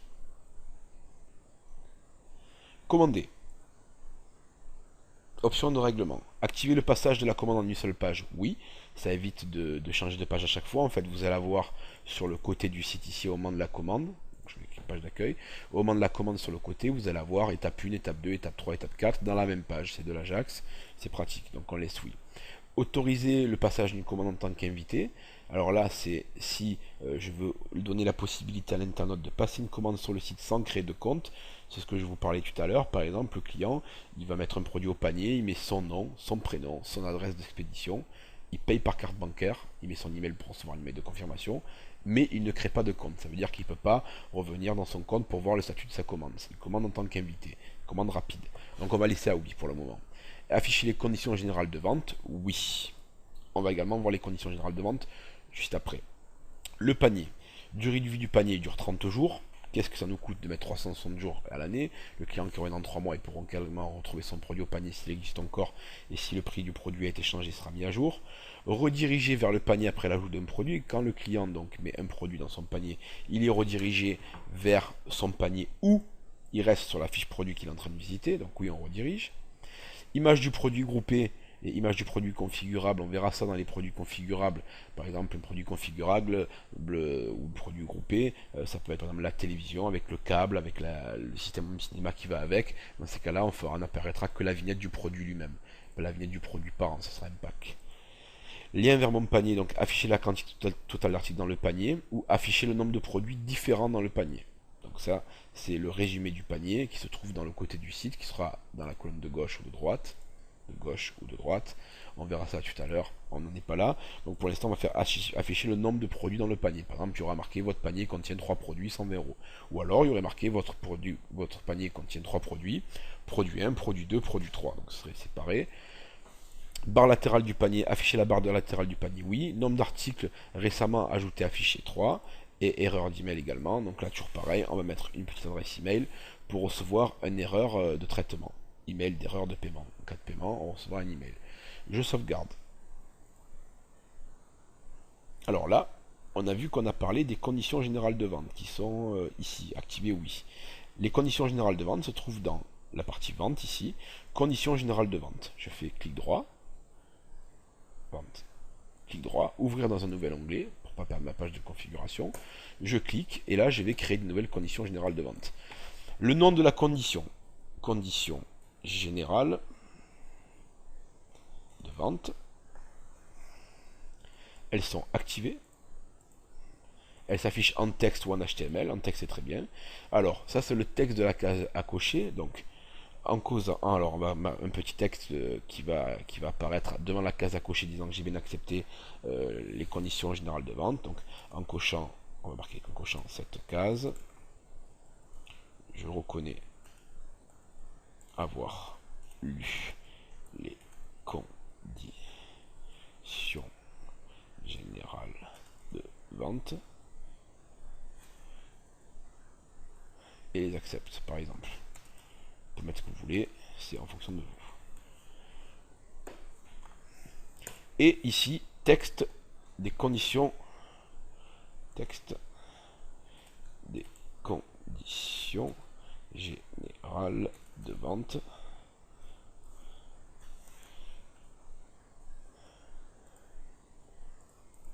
Tac, tac, tac. Et là, vous mettez votre gros texte de conditions générales de vente.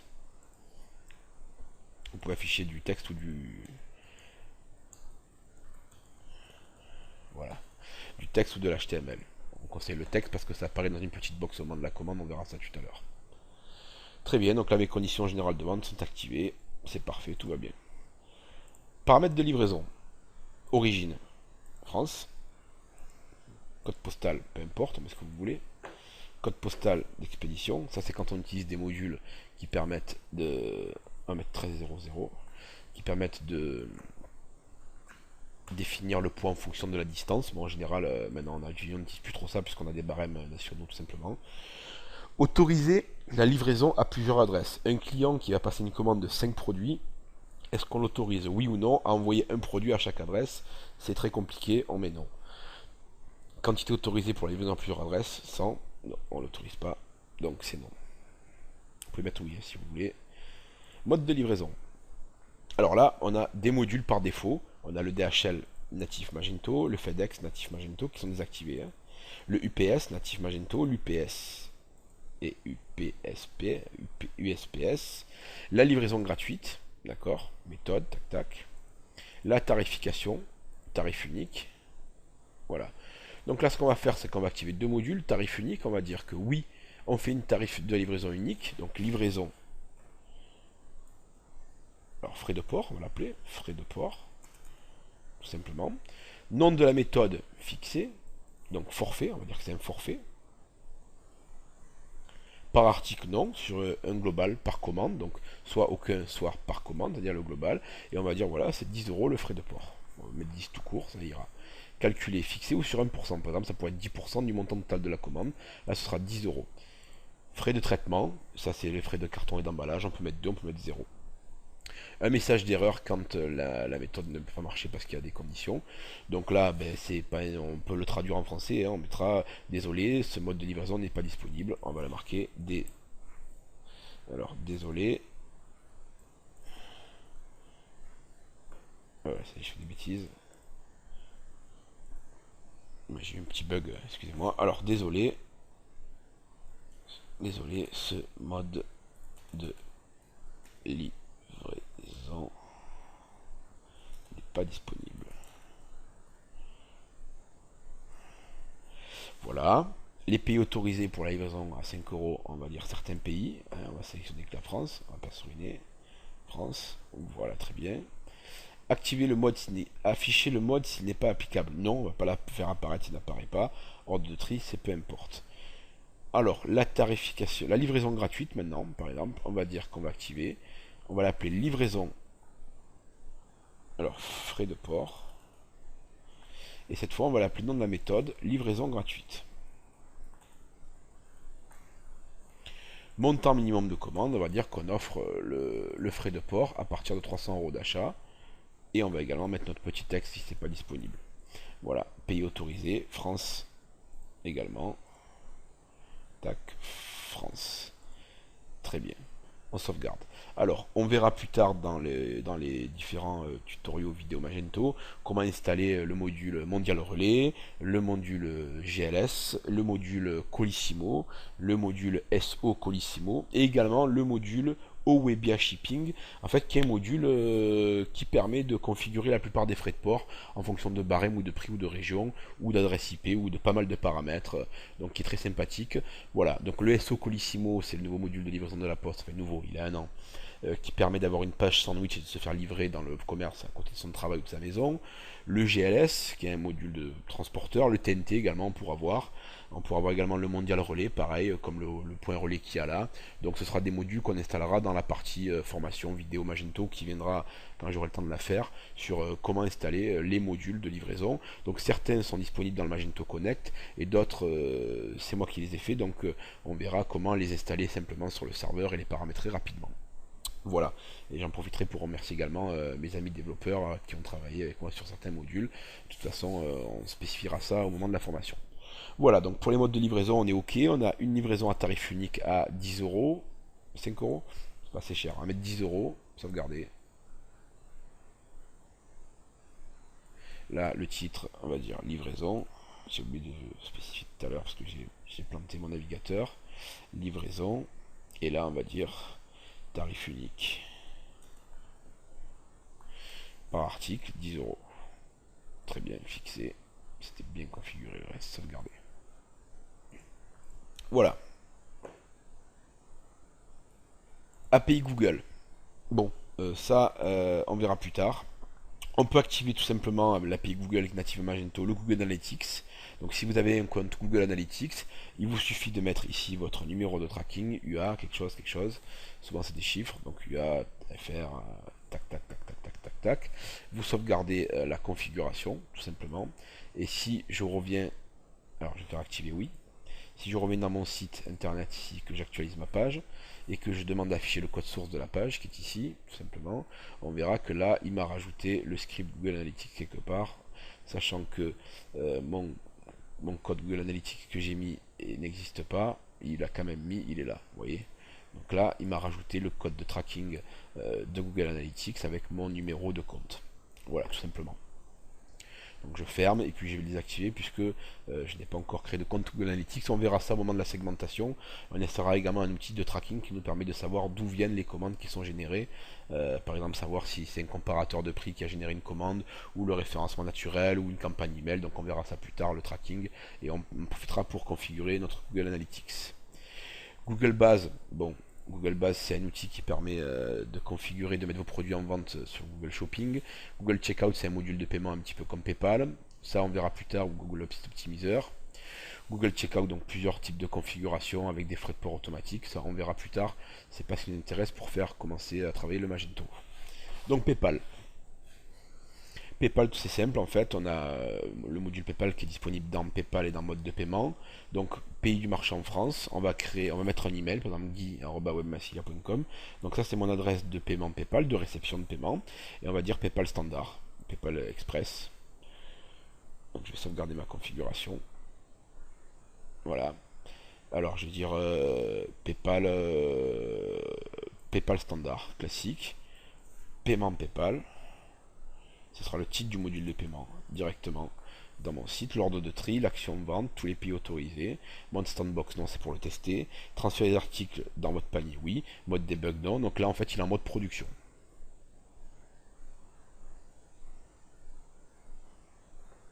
Alors souvent sur le côté on a le petit logo PayPal ici qui apparaît, qu'on n'a pas forcément envie de voir. Donc ici dans la partie paramètres d'expérience front-end, on peut dire je veux rien, aucun logo. Ou on peut mettre également un gros logo, et là je vais dire aucun logo, sauvegarder. Je reviens dans mon site, je fais actualiser et le PayPal s'en va. On verra également plus tard dans les vidéos de formation comment rajouter des blocs. Les modes de paiement. Donc on vient d'installer le PayPal, c'est fait. Alors PayPal, on a vu que dans la partie configuration, il a son propre onglet hein, qui est ici PayPal, mode de paiement. Alors il faut savoir que PayPal appartient à eBay et que eBay vient de racheter Magento il y a quelques mois. D'ailleurs ils vont proposer une nouvelle plateforme. On en parlera peut-être dans les vidéos. De toute façon on entendra parler sur internet. Donc pour le moment on va pas s'étendre là-dessus. Donc le module de carte de paiement enregistrée. Donc en France on s'en sert pas. C'est un module qui permet de stocker en base de données et par email une carte bancaire pour réaliser une transaction dans le futur. Donc non, nous on utilise des modules de paiement bancaire type Atos et Paybox fournis par nos banques. La plupart des banques utilisent ça. BNP, Société Générale, enfin tout le monde. Donc on n'enregistre pas de numéro de carte bleue sur internet, sur notre site. Le chèque liquide, oui. Donc oui, on active le module par chèque. Donc là, on va marquer le titre du module. Ça va être paiement par chèque. Statut d'une nouvelle commande. Donc en attente. Par chèque, elle sera en attente, forcément. Dans tous les pays autorisés. Bon, on a vu qu'on n'autorisait pas grand-chose. Donc on va dire certains pays. On va dire uniquement la France. Ça évitera de s'embêter. Libérer le chèque à l'ordre de ma boutique Magento. Donc ça au moment de la commande, quand le client choisira le montant par chèque, on lui demandera de libérer le chèque à l'ordre de la boutique Magento à l'adresse 23 rue de l'Angle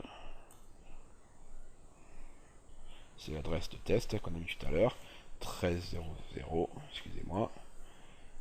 13000 Marseille. Voilà.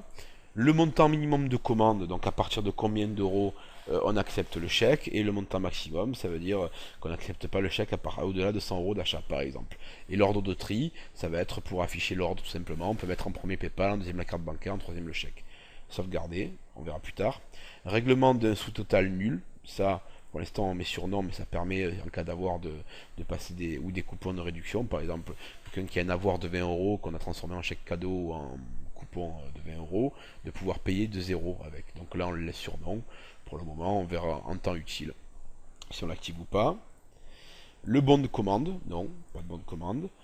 Autorise.net et autorise.net, donc pour l'instant on les a pas ici. Donc voilà, donc là on a configuré les principaux modules de paiement Magento, sachant que sur Magento Connect, on peut télécharger des modules de paiement type Paybox, Atos, qui sont dans 90% des cas, 85 à 90% des cas utilisés par toutes les banques. On aura également la possibilité d'installer des modules de paiement comme Fianet, Receive and Pay, en fait Quixo maintenant, et d'autres modules comme euro.com, le paiement plusieurs fois par carte bancaire, mais tout ça on le verra dans une autre formation qui sera dédiée justement à l'installation des modules de paiement, puisqu'il faudra, contrairement à cette formation où on utilise juste des outils back-office, pour installer des modules de paiement ou des frais de port, il faudra sûrement aller mettre un petit peu les mains dans le code, mais rien d'extraordinaire quand on sait le faire, et si vous suivez bien la vidéo, vous y arriverez à le faire facilement. Donc là, pour l'instant, on est satisfait. Les services de paiement, donc validation de 3D Secure, on peut le mettre en natif dans Magento, sachant que les modules de paiement comme Atos et Paybox le proposent en natif. Souvent maintenant on nous demande de rentrer quand on paye un code PIN ou on reçoit un SMS sur le téléphone. Voilà. Money Booker également, bon, ça ne servira pas. Alors l'API Core de Magento. Alors l'API Core de Magento, ça permet tout simplement d'utiliser l'API Core de Magento. C'est un terme un peu aphrodisiaque. Donc en fait, on va régler les char7 sur UTF-8. C'est une méthode d'encodage qui prend les caractères accentués, le timeout de session et la compatibilité WSI. Donc tout ça, c'est pas utile, on le laisse régler comme il est par défaut. Puis on verra dans notre tutoriel, si on a le temps de le faire, il sera plus compliqué, comment utiliser l'API Magento via Swap. Pour tout simplement, si vous avez un ERP, l'interconnecter avec votre Magento, de telle façon à ce que votre boutique en ligne communique avec votre outil de gestion de stock de commandes automatiquement. Donc ça, ce sera un autre chapitre. La partie avancée, donc quelques petites choses intéressantes. L'email de l'administrateur, donc quand on perd le mot de passe, comment on l'envoie. La page de démarrage, donc quand on arrive dans le Magento Back Office où on tombe, donc sur le tableau de bord, on peut tomber sur un endroit particulier. L'URL de base de l'admin, donc l'URL c'est admin, on pourrait mettre une URL personnalisée, sécurisée par exemple. Donc pour l'instant, pas d'URL personnalisée. La sécurité, est-ce qu'on ajoute une clé aux URL? Oui, donc on les voit ici, ce sont des clés. L'identifiant utilisateur est sensible à la case, donc oui, on respecte les majuscules et les minuscules. La durée de la session, donc par exemple, on va dire 600. Toutes les 10 minutes, vous serez déconnecté.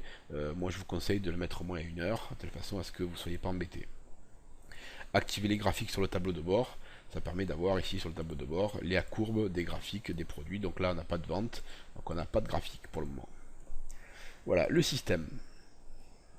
L'écran. Alors, l'écran, c'est une bonne question. Si vous avez un hébergement mutualisé chez OVH, je pense qu'il y a du cron qui est disponible. Vous allez dans votre manager OVH et vous allez pouvoir avoir la possibilité d'activer le cron, sachant qu'il faudra appeler une page sur votre site qui s'appellera votre nom de domaine /cron.php. Voilà. Donc cette page est vide, elle n'affiche rien, mais en fait derrière elle lance plein de petits programmes qui vont faire les tâches automatisées, comme les emails de relance des clients pour les notifications de prix, les emails notifications de clients pour tout ce qui est également alerte de produits, gestion de stock, mise à jour. Donc le cron, c'est important de l'activer.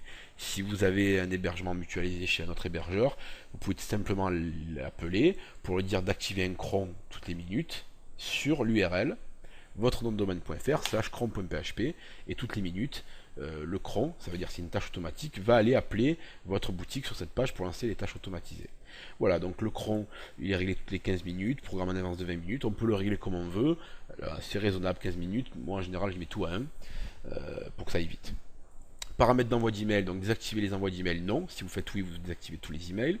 Le serveur, donc ce sera le serveur local via PHP de la fonction mail, donc vous laissez ça pour le moment. Le port 25, c'est le port par défaut des emails. Renseigner le chemin de retour, oui ou non, non, c'est pas utile. La devise, Donc là, les devises installées sur le site. Bon, on n'utilise que l'euro, mais elles sont toutes installées, donc on va pas les désactiver. Les logs. Donc les logs, c'est qu'on sauvegarde les logs du site pendant 180 jours, qui se trouvent dans le répertoire var. Je vais aller voir ça. Var session, non, var log, je sais pas où ils sont. Peu importe, error, non plus. Bref, je suis fatigué. On verra ça plus tard. Donc ce sont les erreurs Magento qu'on peut rencontrer. Sachant que s'il y a une grosse erreur, vous aurez un gros rapport d'erreur qui apparaîtra en plein milieu de l'écran et vous pourrez aller dans le FTP pour le récupérer. Les notifications. Voilà, donc notifications. Les paramètres du cache, activer le cache externe, non. Configuration des stockages des médias. Donc c'est pour synchroniser les images, pour vérifier que tout va bien et tout est bon. Voilà. La partie avancée. Là, on rentre vraiment dans la sortie des modules. Par exemple, si je veux désactiver la DE, les coparticipations, c'est le oui qui est ici, qui est en natif installé mais qu'on n'a pas vu. On peut désactiver les widgets, on peut désactiver la liste d'envie, on peut désactiver toutes les TVA, on peut désactiver le module à envoyer un ami. Donc si je fais désactiver, sur la fiche produit, il n'y aura plus le module à envoyer un ami. On peut désactiver les RSS, on peut désactiver tout le module PayPal. Donc là, c'est vraiment la sortie des modules. Hein. Ça veut dire que si on désactive ça, le module ne sera plus du tout actif. On pourra même plus configurer dans le back-office. Il faudra revenir ici pour pouvoir le modifier. La partie développeur que j'aime bien. Donc ici par exemple, on a quelques petits trucs sympathiques. Vous voyez, traduire en ligne, ça on va le voir. Donc IP autorisé par des virgules. Là, je vais demander, donc je vais taper mon IP dans Google. Tac. Et là, je vais avoir mon adresse IP qui apparaît ici. Je vais la prendre. Si elle est statique ou si elle est dynamique. Là, elle est statique. Et je la mets ici. Sauvegarder. Le profiler, bon, on verra, c'est plus pour le développement. L'avantage de ce module de développeur, c'est qu'on peut traduire le site comme je vous l'ai dit tout à l'heure. Alors, on peut traduire en ligne le front-end. Par exemple, je vais sélectionner la vue boutique. Là, il faut que je sélectionne la vue boutique. D'accord. Et je vais faire traduire pour le front-end. Oui. Sauvegarder. Si je remets ici et que j'actualise, vous allez voir, hop, on voit qu'il apparaît des choses. Vous voyez, c'est encadré. Par exemple, si je vais dans mon compte, ici, j'ai le texte identifiez-vous ou créez votre compte. Nouveau client. Donc nouveau client, ça ne me plaît pas, je veux le traduire ou changer le texte. Je vais appuyer sur le petit livre et je vais marquer vous êtes nouveau client, point d'interrogation, soumettre. Et là, si j'actualise ma page ici, tac,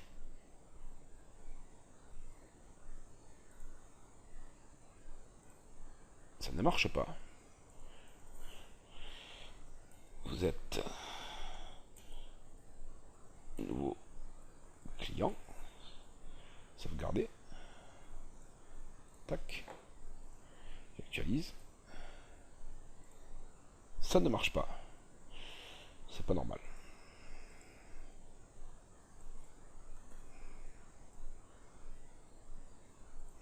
Ah, je sais pourquoi, c'est à cause du cache, excusez-moi. Donc je vais aller ici dans gestion du cache. Alors le cache, il peut être très pénible pendant le développement ou pendant la configuration du site, puisqu'en fait il garde en mémoire les pages. Donc comme la page, cette page ici, a été déjà stockée en mémoire, forcément il ne veut rien savoir. Vous voyez. Donc là je viens d'appuyer sur actualiser, il m'a pris mes modifications. Donc, vous êtes nouveau client, j'ai fait des fautes. Hop, vous êtes nouveau client, sauvegarder ici, et F5. Et là, ça a changé. Alors, qu'est-ce qui s'est passé? C'est qu'en fait, le cache, Magento avait mis en mémoire la page, donc cette page d'enregistrement, dans le cache. Et quand je l'ai demandé, comme je suis déjà venu, et que cette page a déjà été générée, il m'a servi l'ancienne page, tout simplement. Voilà, donc en désactivant le cache, ici, je vous conseille de le faire tout de suite. Vous allez dans sélectionner tout, et désactiver le cache, valider. Vous l'activerez uniquement quand vous aurez mis vos produits, que votre boutique sera opérationnelle, que vous serez prêt à vendre. À la limite que vous ayez déjà commencé à mettre la boutique en ligne, à ce moment-là, vous pourrez activer le cache.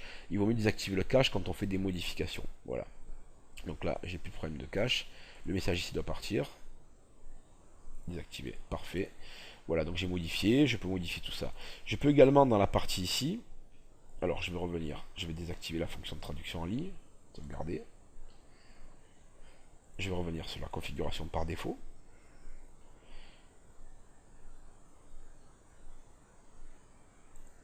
Donc oui. Autoriser symbolique, oui. traduire en ligne, paramètres de log, JavaScript, sauvegarder. Voilà, donc en revenant en fait dans la boutique FR ici, toujours en mettant mon adresse IP, je peux activer les gabarits. C'est à quoi ça sert? Regardez, vous allez voir. Là, je vais activer le chemin des gabarits. Alors c'est pratique pour se repérer dans Magento quand on ne sait pas où on va aller chercher quelque chose. On va cliquer ici et là vous voyez, bon c'est pas beau mais ça ne marche, en fait ça n'apparaît que sur mon adresse IP puisqu'elle est renseignée. Comme le site détecte que c'est bien mon IP, il m'affiche les chemins des gabarits. Donc là on voit par exemple que ce gabarit se trouve dans Frontend, base défaut, template, page suite. Donc en fait on a tous les fichiers PHTML. D'accord. On peut également choisir d'afficher les blocs. Où se trouvent les blocs? Tout simplement. Magento, page d'accueil, donc les blocs, on va activer avec le profiler, on va voir le double, là, du coup toutes les informations affichées. Voilà, donc là on a tout. Ce bloc se trouve, vous voyez, le nom du bloc c'est maj-pool bloc active pool qui se trouve dans base défaut template pool active.html. Donc ça c'est le PHTML et ça va être le bloc. Donc ça peut être intéressant d'avoir le nom des blocs et le nom des gabarits, ça évite de chercher trop longtemps, sauvegarder. Voilà, donc là on a fait la configuration globale de Magento. Donc si je veux rajouter un produit dans Magento, ça ne marchera pas. Pourquoi? Parce que le produit n'apparaîtra pas. Pourquoi? Parce que comme je vous l'ai dit, Magento est multi-site et multi-boutique. Donc en fait, il faut définir une catégorie principale. Catalogue. Gérer les catégories. D'accord? Ici, on a la catégorie de niveau 0. Cette catégorie de niveau 0, je vais la renommer boutique FR. Elle est activée, oui, sauvegarder la catégorie. D'accord? Et en fait, c'est dans cette catégorie racine, qui est ici, que je vais créer toutes mes sous-catégories. Donc je clique dessus, et je fais ajouter une sous-catégorie. Mettons, je vais l'appeler catégorie 1. Oui, sauvegarder. Je reviens sur boutique FR, ajouter une sous-catégorie, catégorie 2. Activer, oui, sauvegarder. Boutique FR, catégorie 3. Sauvegarder, oui. Donc en fait, on remarque que mes catégories Magento dépendent de la catégorie boutique FR. La boutique FR, ce sera ma boutique en ligne. Si vous gérez qu'une seule boutique avec Magento, vous aurez qu'une catégorie racine. Ça ne sert à rien d'en avoir plusieurs puisque elles n'apparaîtront pas. Si je reviens sur ma home page ici, on voit que je n'ai pas encore de catégorie parce que je n'ai pas défini Magento pour utiliser ma catégorie boutique FR comme catégorie principale. Donc je vais le faire tout de suite. Voilà, donc j'ai mes sous-catégories, ma catégorie boutique FR, mes sous-catégories. Pour définir ma catégorie système, je vais venir ici dans gestion des magasins, le magasin boutique qu'on a créé tout à l'heure. Et là, par défaut, il m'a bien mis catégorie racine boutique FR. Vu par défaut, boutique FR, non boutique. Donc en fait, la catégorie racine, il va me prendre ma catégorie que je viens de créer. Je fais sauvegarder, je vais ici, je fais actualiser. Et là, on voit bien que j'ai mes catégories qui apparaissent. Catégorie 1, catégorie 2, catégorie 3. D'accord? Donc là, on est d'accord, on a activé les catégories. Je peux créer une sous-catégorie en allant dans Vente, Catalogue, Gérer les catégories. Catalogue, Gérer les catégories. Je prends ma catégorie 1, par exemple, et je fais ajouter une sous-catégorie. Et je vais l'appeler sous-catégorie. Catégorie de 1. Activer, oui ou non. On verra plus tard tous ces champs et les paramètres d'affichage, les designs personnalisés et les produits de la catégorie dans la formation sur les catégories et les gestions des produits. Sauvegarder la catégorie. Bon, maintenant si je viens ici et que j'actualise, dans ma catégorie 1 qui est ici, j'ai ma sous-catégorie de 1 qui apparaît bien. Bon, maintenant qu'on a mis la catégorie, qu'on finit le paramétrage de Magento de base, on voudrait quand même pouvoir afficher un produit. Alors pour afficher un produit c'est simple, on va aller dans catalogue, gérer les produits. Mais avant, on va regarder une petite nuance. Comment marchent les catégories ici, puisqu'on y est? Je peux très bien déplacer cette catégorie en appuyant dessus, en restant appuyé avec le clic gauche, et la déplacer. Par exemple, la mettre ici en catégorie ou la glisser dans 3. Tout simplement, et j'ai qu'à faire sauvegarder, et nous allons voir, ah, il y a un problème, ce champ est obligatoire. Nous allons voir ici en actualisant que dans catégorie 3, j'ai bien ma catégorie 1 qui apparaît. Je l'ai simplement dépassé. Je peux également la remettre dans 1. ici tout simplement et sauvegarder. Voilà, donc n'oubliez pas, ah là on voit que j'ai une double catégorie. Alors ce sont des choses qui arrivent avec le JavaScript. En fait, il n'y a rien qui a été créé du tout, c'est toujours pareil. Avec mon plus, je peux donc tout réduire ou tout développer. Et j'ai mes catégories, name. Sachant que sur une catégorie, je vais mettre une petite description. Bla, bla, bla, bla. Ou utiliser le WYSIWYG, comme je vous ai montré tout à l'heure, en mettant mon blablabla en mode WYSIWYG, ça veut dire what you see is what you get, ce que tu vois c'est ce que tu veux. Donc je sélectionne mon texte, je le mets au milieu, je le mets en gras, je le souligne, je vais dire que je l'écris en gros. Et ça va être le texte qui va apparaître en tête de catégorie, sauvegarder. Donc il m'a créé mon code HTML tout seul. Dans sous-catégorie de 1, je viens dans catégorie 1, on voit qu'il n'y a pas de sous-catégorie.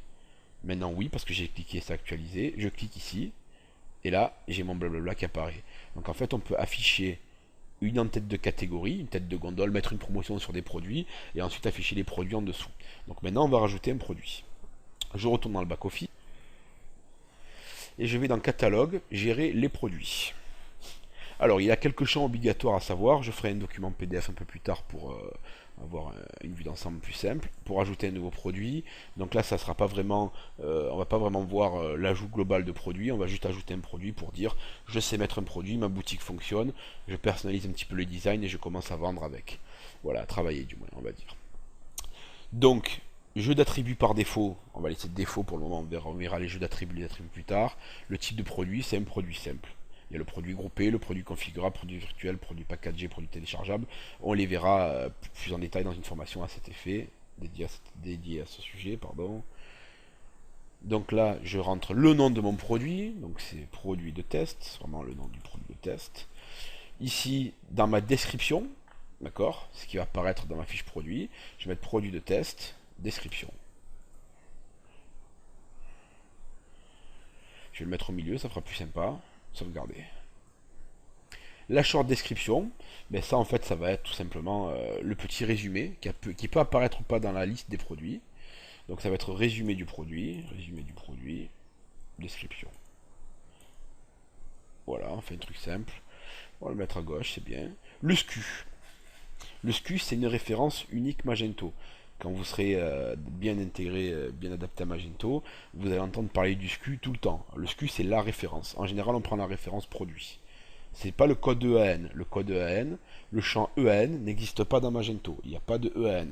Par contre, un attribut peut être créé et s'appeler EAN, 13 chiffres. Donc on créera un attribut qu'on appellera EAN et on mettra ça sur les produits, mais on verra ça dans les formations futures où on gérera vraiment les produits et leurs attributs. Donc pour l'instant on va rester concentré sur ce qu'on veut. Donc on part sur le nom du produit, la description, la short description, le SKU, ref 001, son poids en kilos, ça peut être 0.2 tout simplement. Alors sachant que le point en kilo, ça peut être aussi en grammes, mais après il faudra configurer les modules de livraison en fonction de ce qu'on aura mis. Je vous conseille de toujours mettre les valeurs en kilos, c'est plus simple. Donc là on va dire que ce produit fait 1 kg. Très bien. On peut dire que ce produit est nouveau à partir de telle date jusqu'à telle date. Ça c'est pour le module nouveau produit ou ne rien mettre. Dans ces cas-là il sera forcément nouveau. Le statut du produit, donc c'est un produit qui est activé. D'accord. Il est visible, alors l'URL case, ça va être l'URL du produit. Par exemple, blablabla, ça sera produit test.html ici dans l'URL. Donc Magento, si on ne met pas de valeur dedans, il va automatiquement créer l'URL case en fonction du nom du produit, tout simplement en mettant la majuscule en minuscule, en remplaçant les espaces blancs par des tirets. C'est bien. Il est visible dans le catalogue, c'est-à-dire dans la catégorie de navigation et par le moteur de recherche, ou il peut être visible uniquement par la recherche ou par le catalogue, ou non visible individuellement. On se sert de ça pour les produits configurables. Par exemple, dans le cadre de vente de tableaux d'art, si c'est un encadrement de tableau, ce sera un produit non visible parce qu'on pourra vendre un encadrement de tableau que si on a choisi le tableau, par exemple. Voilà. Donc, on laisse ça sur catalogue recherche, infeed, c'était le module d'export des produits pour faire de la vente, mais sur notre pays, donc pour l'instant c'est sur nom. Le prix, alors vous voyez sur le côté, je peux changer d'onglet, la petite disquette ça veut dire que c'est pas enregistré, d'accord. Le prix on va mettre 100 € TTC, et on va mettre un prix spécial de 80 € TTC. On peut dire que le prix promo, il expire, par exemple, le 15. D'accord. Le cost, c'est le coût d'achat. On va dire que ce produit me coûte 50 euros. On peut également définir des prix par groupe de clients. Par exemple, pour ceux qui sont enregistrés, quantité à partir de 5 et plus, on va dire qu'on fait un prix à 70 euros. Et on peut en ajouter plusieurs paliers pour les clients qui sont enregistrés, 60 euros à partir de 10 et plus. Voilà, donc ça fera des prix dégressifs par quantité. Là, on va pas s'en servir. La TVA, donc celle qu'on a choisie, 19,6%. Très bien. Les images, donc ça c'est simple, on va tout simplement appuyer sur le bouton parcourir. Voilà, donc en fait ben, j'ai sélectionné mon image dans le module qui s'est ouvert, browse tout simplement, et je peux mettre deux images, voilà, ou trois images, et j'upload. Donc là je peux survoler pour avoir un aperçu, et je peux dire je veux l'image de base, celle-ci, la petite image et la miniature, celle-là, tout simplement. Donc en fait, je vais avoir une image de base, une small image et une thumbnail. Donc le thumbnail sera celle-là, sera plus jolie, celle-là sera celle-là, voilà. Donc on peut dire, sinon si j'ai qu'une image, je peux dire j'ai ces trois images qui font, c'est l'image qui fait tout simplement. Voilà, donc là on va dire qu'on a ces trois images ici, tout simplement. Ça c'est l'image de base, Magento, fiche produit, listing et miniature. Et ces deux autres images, ce sont des images qu'on aura dans la fiche produit. Très bien, je fais maintenant profil récurrent, c'est pas la peine, design, c'est pas la peine, option cadeau, c'est pas la peine, l'inventaire, gérer les stocks, oui, quantité en stock, on va dire j'en ai 50, d'accord. Très important, ici mettre le statut sur en stock, sinon ça ne marchera pas. On a configuré le module pour qu'il gère les produits, qu'il ne vende les produits qu'en stock. Et maintenant, la catégorie. Mais ici, je vais sélectionner dans quel produit je vais voir apparaître. Donc, je vais voir apparaître ce produit dans la catégorie 1 et dans la sous-catégorie. Et je fais sauvegarder. Voilà, mon produit a été sauvegardé. Si je reviens dans mon site ici, que je vais dans la catégorie 1, on voit que mon produit apparaît dans la catégorie 1 avec le prix de 100 euros TTC qui est remis à 80 euros. Et si je vais dans ma sous-catégorie 1, ici, je vais avoir tout simplement le même produit, puisqu'il est activé à deux endroits. Je clique sur la fiche produit. Voilà, je peux envoyer un ami, envoyer un commentaire, ajouter au panier, description rapide, les différentes images qui apparaissent dans des pop-up. Voilà, des mots-clés sur le produit, si je veux ou pas ajouter des mots-clés, la description qu'on a créée tout à l'heure. Je peux ajouter au panier. Voilà, donc là il y a la super publicité qui apparaît qu'on pourra gérer plus tard, on verra bien. Là j'ai pas de code remise, on voit mon montant hors taxe qui apparaît, mon total hors taxe, les TVA, 13 euros de TVA, total TTC, je fais commander. Voilà, là j'ai deux solutions, soit je crée un compte, soit je m'enregistre en tant qu'invité. Donc je peux faire s'enregistrer tout simplement, ou régler en tant qu'invité, continuer. Je vais sélectionner mon préfixe qui n'est pas obligatoire, mon nom, mon email, mon adresse, 14 rue de la rue, ma ville. Ça on l'enlèvera après, en fait on va désactiver la sortie du module parce que spécifier l'état et la région de type Bouches-du-Rhône c'est obligatoire et ça sert à rien, donc on fera un petit hack dans le Magento pour l'enlever tout simplement. On verra ça dans notre tutoriel. Bouches-du-Rhône, code postal, mon numéro de téléphone, peut-être trop de numéros, ma date de naissance. Je suis un peu vieux quand même. Livrer à cette adresse ou livrer à une autre adresse, livrer à cette adresse, très bien. Le tarif unique de livraison, hein, puisque c'est 10 euros, c'est à partir de 300 euros d'achat que j'aurai eu le frais de port offert. Je paye par PayPal ou je paye par chèque, je vais faire un petit paiement par chèque. Libérer l'ordre de ma boutique Magento envoyé à telle adresse, continuer, j'arrive ici. Les conditions générales de vente qu'on a vues tout à l'heure, qui sont très bien. D'accord. Donc 80 euros le prix remis et 10 euros de frais de port, ça fait 90 euros, on a la TVA qui apparaît. Je passe ma commande, il me dit non. Il me dit accepter les conditions générales de vente avec le petit texte qu'on a vu tout à l'heure. Je coche pour accepter et je passe ma commande.